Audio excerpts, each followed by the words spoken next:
Welcome to my YouTube channel A S physics lectures. आज हम statistical mechanics का next topic discuss कर रहे हैं जो है एनसेम्बल। और प्रीवियस क्लास में जो हमने पढ़ा था वो था फेज स्पेस। फेज स्पेस हमारा क्या होता है, मोमेंटम और पोजीशन के बीच का स्पेस, ठीक है। और उसकी टाइप्स थी गामा स्पेस और माइक्रो स्पेस। एक बार आप उस वीडियो को जाकर देख लीजिए। तो स्टार्ट करते हैं हम एनसेम्बल। एनसेम्बल क्या होता है, जब आप एक सिस्टम कंसीडर कीजिए। हमारे पास एक सिस्टम है जिसके अंदर हमारे जो नंबर ऑफ मॉलिक्यूल्स हैं वे हैं n। इस सिस्टम का वॉल्यूम है v और एनर्जी है E। ये हमारे क्या थे, थर्मोडायनेमिकल वेरिएबल्स। इन्हीं को हमने क्या बोला था, मैक्रोस्टेट, है ना। तो हमें क्या करना है, इसकी माइक्रोस्टेट पता करनी है। अब माइक्रोस्टेट क्या थी, एटम्स की अरेंजमेंट, कि हमारे सिस्टम के अंदर एटम्स की अरेंजमेंट क्या है, क्या उनकी पोजीशन है, उसी को हम क्या बोलते हैं, माइक्रोस्टेट। तो एक बार लिख लेते हैं इसी के बारे में सिस्टम को। तो क्या लिखा हमने, एक सिस्टम कंसीडर किया है जिसके पार्टिकल्स n है, वॉल्यूम v है और एनर्जी E है, ठीक है। ये हमारी मैक्रोस्टेट हो गई। और हमें क्या बताना है, इसकी माइक्रोस्टेट बतानी है। कि मैंने आपसे कहा कि आप इसकी 1000 माइक्रोस्टेट पता कीजिए, ठीक है। तो ये हमारा सिस्टम है एक, इसकी मैक्रोस्टेट गिवन है NVE। मैंने कहा टाइम t1 के ऊपर आप इसकी माइक्रोस्टेट बताइए।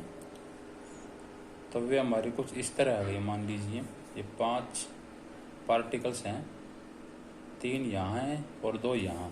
अरेंजमेंट तो है नहीं हमारे पार्टिकल्स की, ये हमारी क्या है, एक माइक्रोस्टेट। फिर मैंने टाइम t2 के ऊपर निकाली, वो कुछ इस तरह आ गई। मान लीजिए 2 यहाँ हैं, ऐसे, ठीक है ना।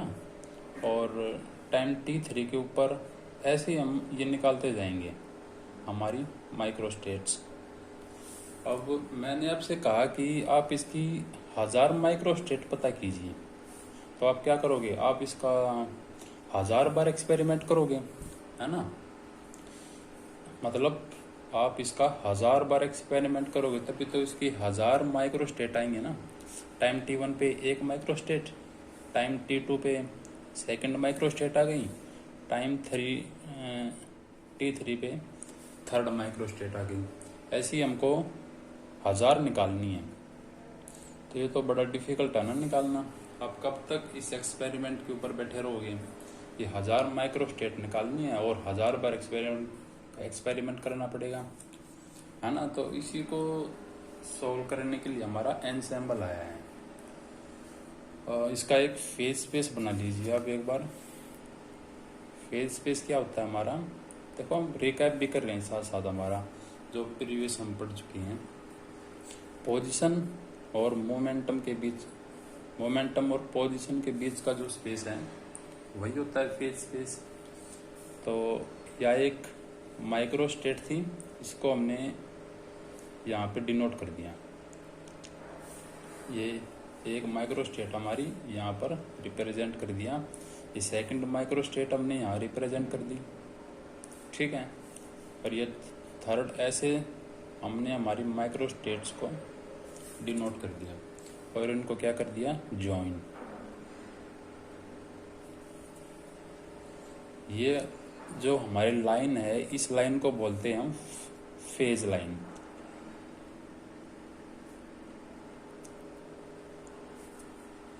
क्या हो रहा है, देखो इसका मतलब क्या है कि हमने फेज स्पेस में इनकी माइक्रोस्टेट्स को रिप्रेजेंट कर दिया। तो यहाँ हो क्या रहा है कि हर टाइम के बाद जो ये माइक्रोस्टेट है चेंज हो रही है ना। यहाँ पर माइक्रोस्टेट क्या है, ये है, यहाँ पर ये है, मतलब चेंज हो रही है, टाइम इवोल्व हो रहा है यहाँ पर। ये सारा एक्सपेरिमेंट क्या हमारा टाइम के ऊपर डिपेंड कर रहा है ना। टाइम t1 पे माइक्रोस्टेट निकाली, टाइम t2 पे, टाइम t3 पे कितना टाइम लग रहा है यहाँ पर हमारा। तो हम क्या करेंगे, इसी को सॉल्व करेंगे। तो ये पिक्चर क्या हमारी टाइम डिपेंडेंट पिक्चर है ना।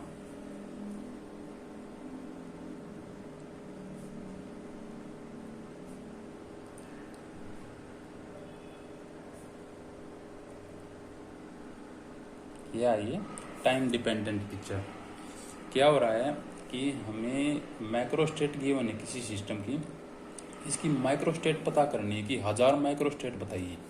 तो इसी को हम सॉल्व करेंगे कि कैसे इसकी माइक्रो स्टेट को हम निकाल सकते हैं। हम क्या करेंगे, इसका अलग अलग एक्सपेरिमेंट ना करके इसका एक साथ ही एक्सपेरिमेंट कर लेंगे। देखो कैसे करेंगे। ये सिस्टम है हमारा जिसके हमारे मैक्रो स्टेट गिवन है एन, वी और ई। ठीक है, तो हम इसकी माइक्रो स्टेट पता करनी है 1000 टाइम्स। तो हम अलग अलग एक्सपेरिमेंट ना करके इसके 1000 मेंटल कॉपीज ले लेंगे। सही है ना। हमने क्या किया, इसकी इसी सिस्टम की 1000 मेंटल कॉपीज ले ली ऐसे।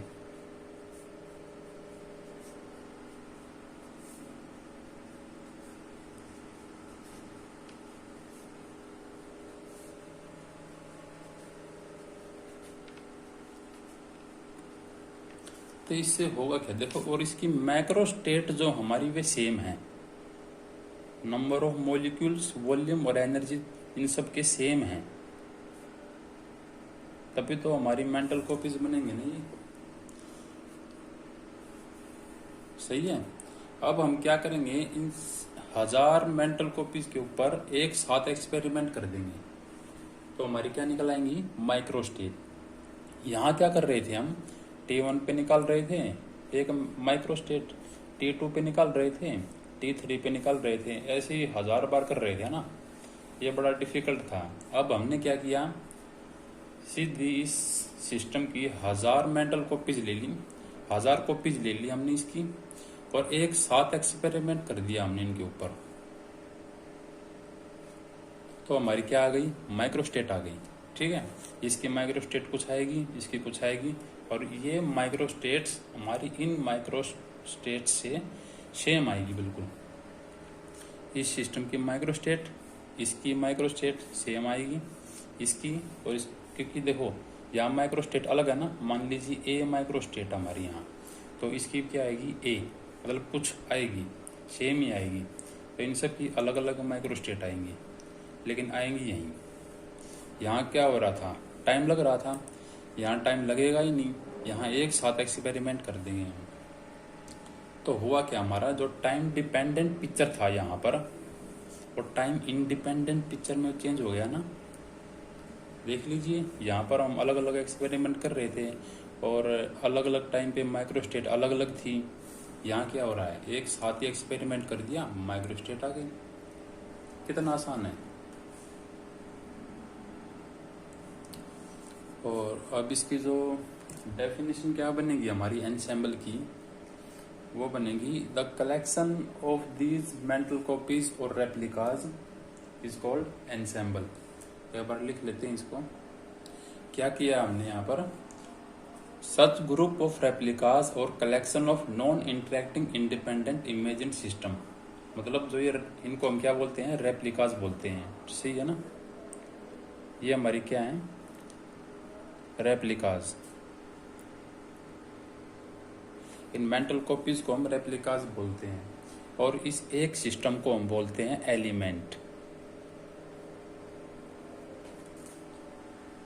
ठीक है, सच ग्रुप ऑफ रेप्लिकाज, ये जो रेप्लिकाज का ग्रुप है, और जो ये सब क्या होते हैं हमारे, नॉन इंटरेक्टिंग होते हैं, और क्या होते हैं, इंडिपेंडेंट, एक दूसरे के इंडिपेंडेंट होते हैं हमारे। तो हुआ क्या, टाइम डिपेंडेंट पिक्चर थी हमारी, और टाइम इंडिपेंडेंट पिक्चर में चेंज हो गई। यहाँ टाइम लगा ही नहीं। ठीक है, इसी को बोलते हैं हम एनसेम्बल। ये हमारा क्या है, एनसेम्बल। अब एक छोटा सा टॉपिक है एरोगोटिक हाइपोथेसिस, वो और देख लेते हैं। एर्गोटिक हाइपोथेसिस क्या होता है कि हमारा जो टाइम डिपेंडेंट पिक्चर के अंदर जो एवरेज टाइम आया था वो किसके इक्वल होगा, हमारा एनसेम्बल के एवरेज टाइम की। जैसे यहाँ पर था, इसका जो एवरेज टाइम है, ये T1 T2 T3 इनका जो एवरेज टाइम है वो इस इंस्टेंटेनियस टाइम के बराबर होगा। ठीक है, सेम आएगा। इसी को हम क्या कहते हैं, एर्गोटिक हाइपोथेसिस। एक बार लिख लेते हैं क्या होता है। क्या लिखा है, the time average of the same property of a system in equilibrium is same as the instantaneous ensemble average, this is ergodic hypothesis. ठीक है, क्या है कि इसका एवरेज टाइम इसके इंस्टेंटेनियस एवरेज टाइम के सेम है। ठीक है, इसी को बोलते हैं हम एर्गोटिक हाइपोथेसिस। इसका स्क्रीनशॉट ले लीजिए और इसके नोट्स मैं आपको प्रोवाइड करा देता हूँ अभी। Thank you.